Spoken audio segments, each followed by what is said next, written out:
Bosh! Right, afternoon guys, hopefully you can see me. Now, as things often do, there's been a change to the equipment I'm taking on the West Highland Way.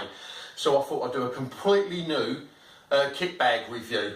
So, without further ado, I'm still taking my Montaigne 70 litre bag, but what I've added to it is on the rear, when it's all closed, I've got myself some red light. I don't know if you can see that, it's like a little torch, so the guys can see me during the night if we wander off anywhere. They're only a couple of quid from Go Outdoors, and on the inside I've got a little white light torch so I can see what's in my bag. Right then, so we've got the Montaigne Tourer 70 litre bag, and now the reasons I've had to make the changes is I've changed the sleeping bag, so now I've got to have stuff on the outside. The sleeping bag I'm taking now is the DD Jaro 2, and this is it. It is an absolutely massive bag. It's rated to -5. It has a central zip, so you haven't got to mess around, and it has an integral hood. It also has a section at the feet end, which is basically waterproof. So you could put that on the floor, stand in it, and the water won't be pushed inside the actual bag. But it's a very, very large bag, very warm, and anyone who's 6'2" will get into this bag quite comfy. Now the problem is I now have to put that inside the bag itself. I'm not going to use the compression sack, I'm going to use the builder's bag, a rubble sack, for the waterproofing. So that'll be the first thing to go in, and we'll do this as we're going along. And it's going to go in much like a stuff bag. So, feet first, and in it goes. As you can see, it's quite large.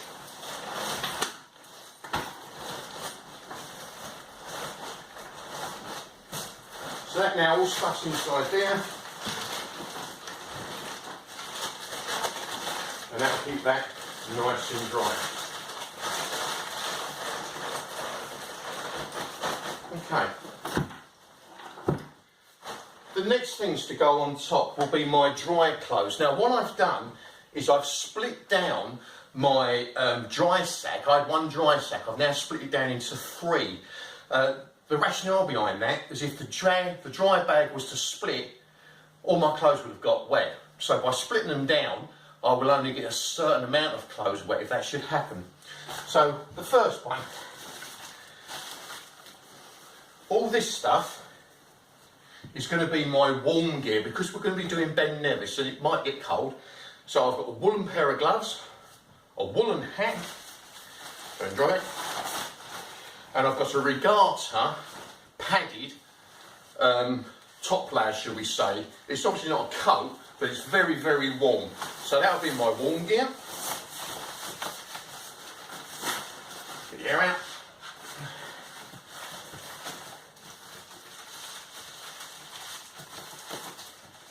So that's the next bit to go in.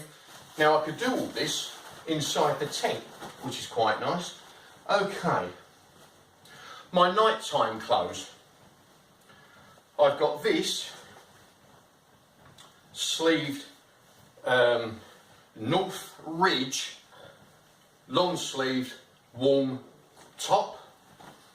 I've then got some 1,000-mile hiking socks, pair of long johns, and also this tiny little soft bag which weighs virtually nothing, which will become my pillow and adds a little bit of extra protection for my clothes to keep them dry. So that's the next lot to go in. It's got its own little dry bag. Like I say, I'm keeping these items of clothing separate just in case a bag should split.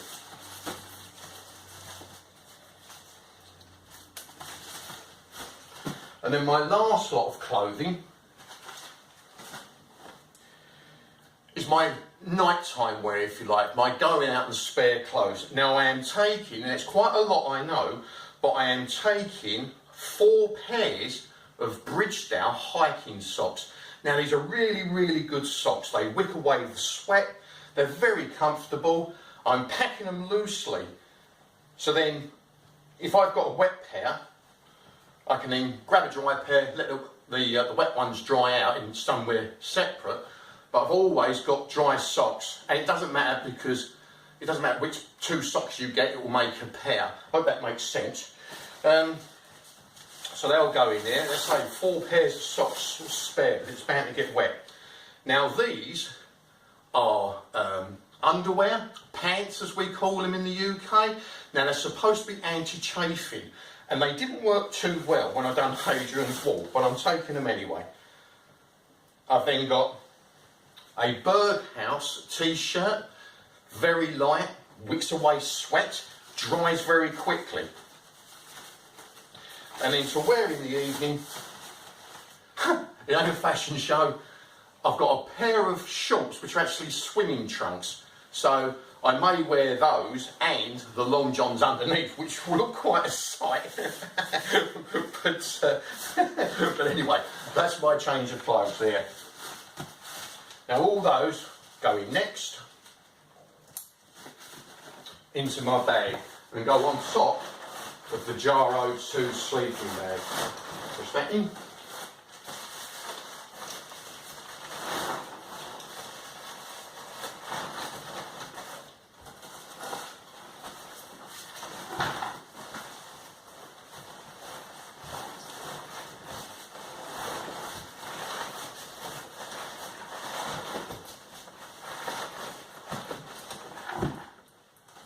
Right, okay, filtration system.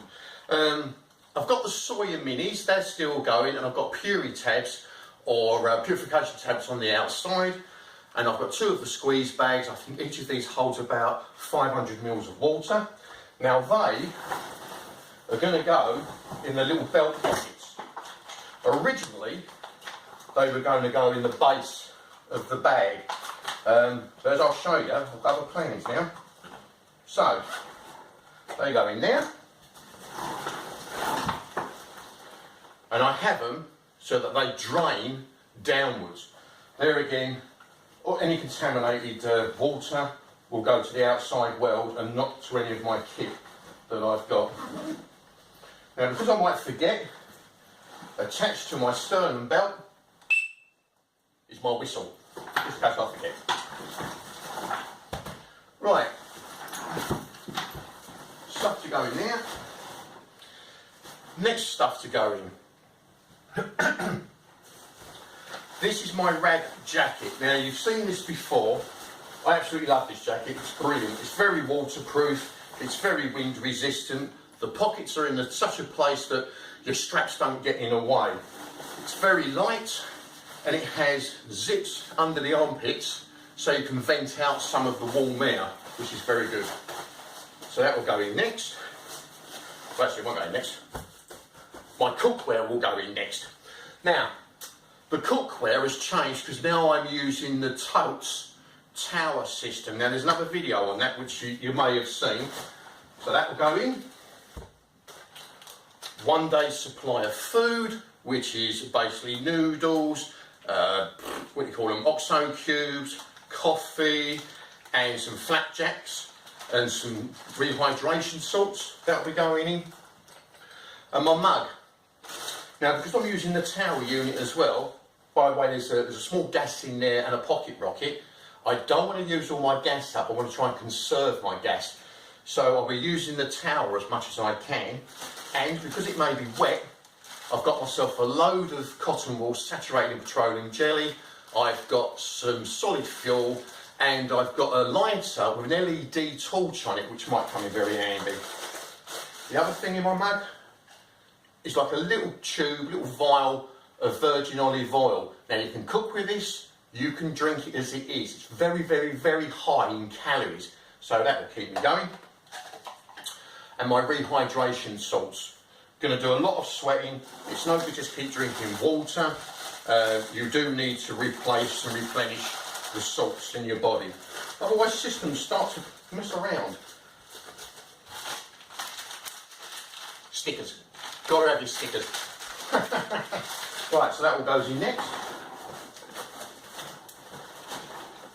Now obviously because of the time constraints on the video, I'm just basically chucking this in. I will repack it so it's much neater, but that's what we're doing at the moment. Put that in there, put that in there.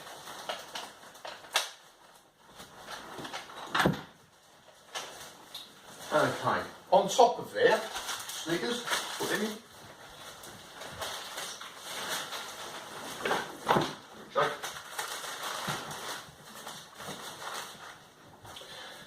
I should then put my chamal.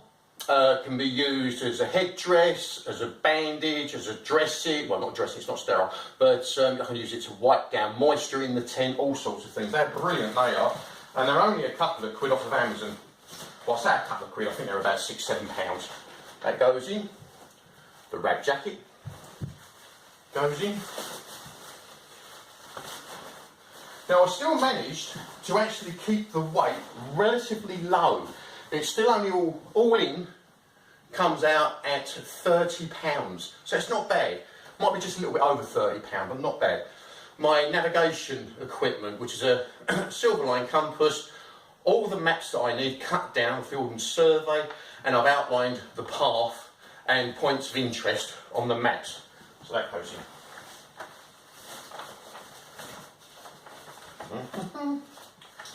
Secure that down. And then we'll just strap that over there, like that.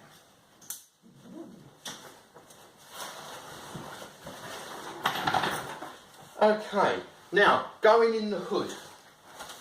Like I did on Hadrian's Wall, I'm taking a spare phone. Even though there's 4 of us going, there's plenty of phones. I might become separated on my own. My phone may break. It's a backup system. It's also a backup camera. So the phone, that's going in the lid. My wash kit is some toilet roll without the cardboard tubing, small tube of toothpaste, a little camping toothbrush. There's some baby wipes, and of course there's a great big, if you can see it there, container, that black thing, of petroleum jelly for the chafing, which is quite uncomfortable, so be warned about that, guys. When I done Hadrian's Wall, I was in a fair amount of discomfort because of chafing. That all goes in a little pocket which is actually inside and under the lid. See that? Now these changes have all come about because of the Jarrow 2 sleeping bag. Right, other things going in the lid. Let's get these. My head torch and batteries. This has got red light on it as well, just in case we want to do stuff at night and I don't want to lose my night sight. Goes to the top. My first aid kit, it's a very basic first aid kit. It's painkillers, it's blister plasters, Compeed blister plasters, and there's a Compeed stick in there, and there's, what else is in there? Allergy tablets, just in case. You never know, do you? So that goes in there. This is a little bottle of Avon Skin So Soft, and it is said that it's the best midge repellent going. So I've got a little bottle of that to take. I don't know if we'll actually see any midges. My little Mora knife for when I need to cut some wood, string or whatever.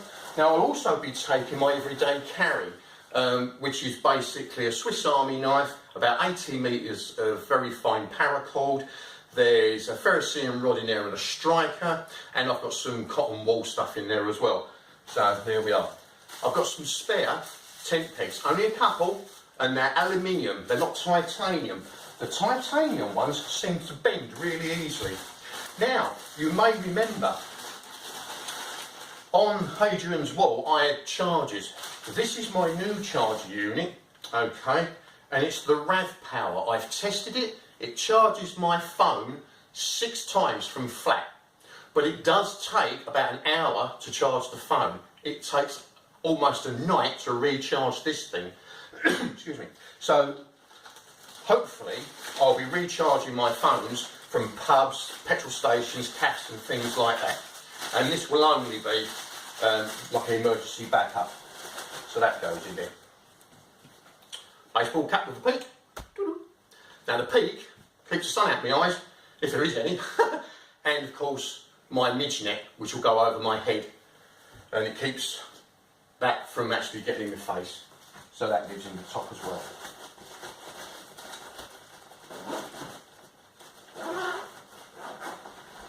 Okay, so that can now close. Now I'm packing it the way I would pack it if I was inside my tent. Excuse me. So the last part to be packed into this bag will be my tent, and I'll show you where it's going to go in a tick. I'll tell you what I'm doing now. Little frying pan. Got to take my frying pan, and that's literally just going to go down some elasticated cord I've got at the back, and that'll be held in place there.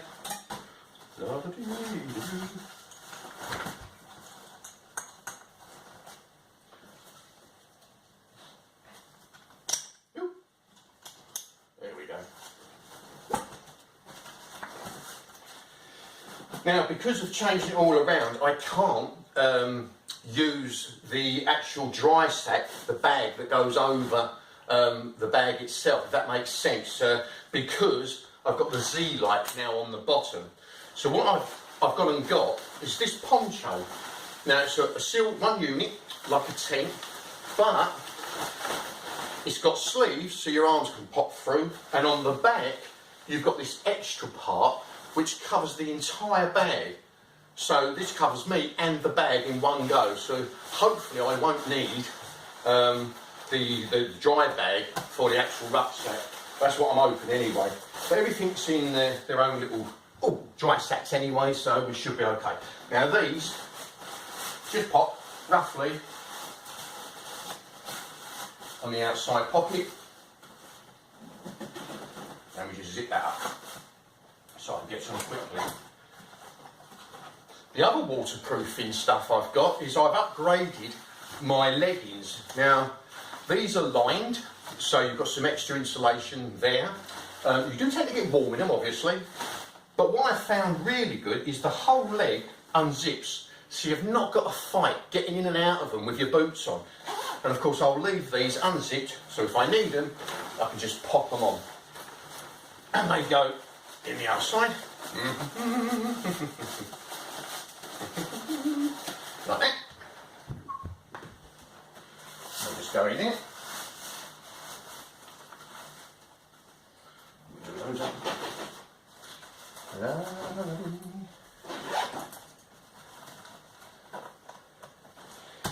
Okay. Now what will go on the outside of the bag is the walking poles. Now these are very lightweight walking poles, and on an earlier video one of the guys out there gave me the idea of using these walking poles as my selfie stick, and what I've done is I got myself an action camera which I couldn't get on with, but it came with all these attachments. Can you see those? So now this part becomes my tripod, it also becomes the selfie stick, and at the top the attachment so I can raise the stick right up and I can do my panoramics. So thanks for that fella, very useful. They will go on the outside of the bag. Other things on the outside of the bag is my flip-flops. Now I was trying to keep away from having things on the outside. It looks untidy, they get caught up, things like that, but when needs must, so that's on the outside as well. I will also have my two 1 litre Nalgene bottles. Okay, they'll be on the outside. Plus this little pouch that I bought. Now it's waterproof, it's covered in molle, so you can hook things onto it. And inside there I'll have my lenses, my camera, spare batteries for bits and pieces, a very strong spare mag light torch, and the little fish kit that we made. That would be using that, but anyway, we'll take that with us. Okay, so the next thing to actually go in the tent, can you see it from there? To go in the tent, to go in the bag. What I found is that my tent, which is the Quishy ultra light hiker or something like that, fits nicely in the base of the bag. Now originally, can you see that? Originally I wasn't going to have a lot in the bottom, it was just going to be the filtration systems. But the ridge pole collapses down into about 1 foot lengths. They go in. Okay.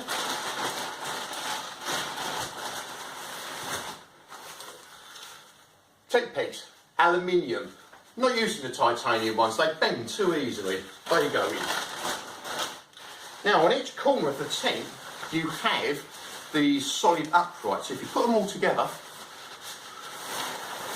you can then put those uprights in your rucksack first, and then the rest of the tent just feeds inside like a big stuff bag. Which is handy because it means it's going to be one of the last things to be packed away. So all my kit can be dry, I can do that inside the tent, and then when it comes to put the tent away, it's the last thing. So I'll be sitting out here in the glorious rain and put the tent away. Now I'll put it into a builder's sack because if it is wet I don't want that water transferring through the internal structure of the bag. Lock all that down.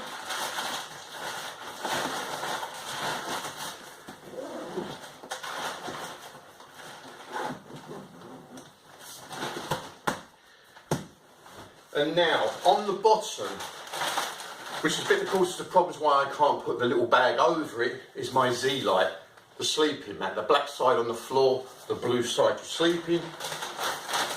Even though it's waterproof, put it inside a builder's sack, and that literally goes on the bottom there.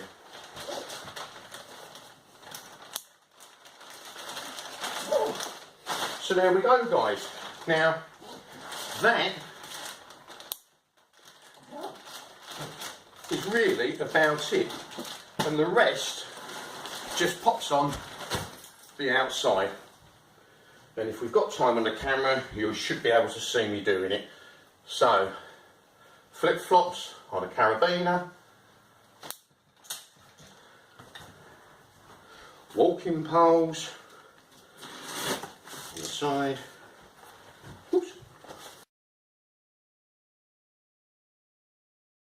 The walking poles will just go on the outside, just connect on the outside there. Then it's just basically finishing off the packing of the bag. And then what I'll do is, because I've now got some more time, I'll show you the actual clothes that I'm wearing as well. So they go on there, all nice and secure. On the fronts, I've got some carabiner attachments. Now the blue ones are for my Nalgene bottles. They just hook on.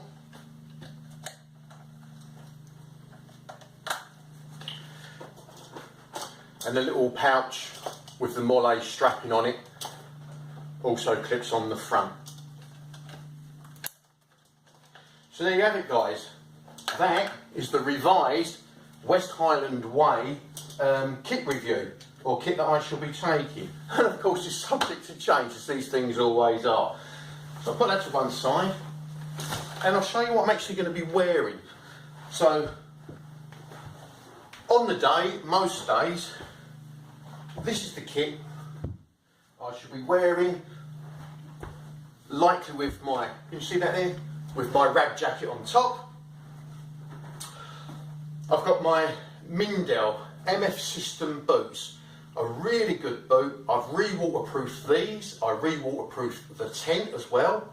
I've done a little video of that and I'll show you it later. But anyway, these are my Mindel boots. They've been re-waterproofed with beeswax, so that makes them nice and supple and it'll help repel the water. So those are my boots I'll be wearing. Another pair of Bridgedale hiking socks, the same as the pairs that I've got in there as spare. Then there'll be this Birdhouse lightweight t-shirt. It's just a different colour to the one that I've got in there. Wicks Away sweat, very light, and a pair of Montaigne hiking trousers. Now these are very light,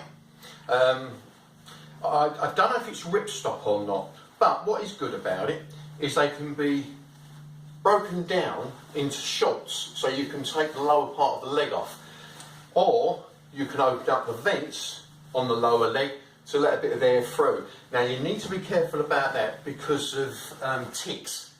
Ticks will get in there and climb up inside, so I may also be wearing gaiters to keep the mud out of my boots and things like that.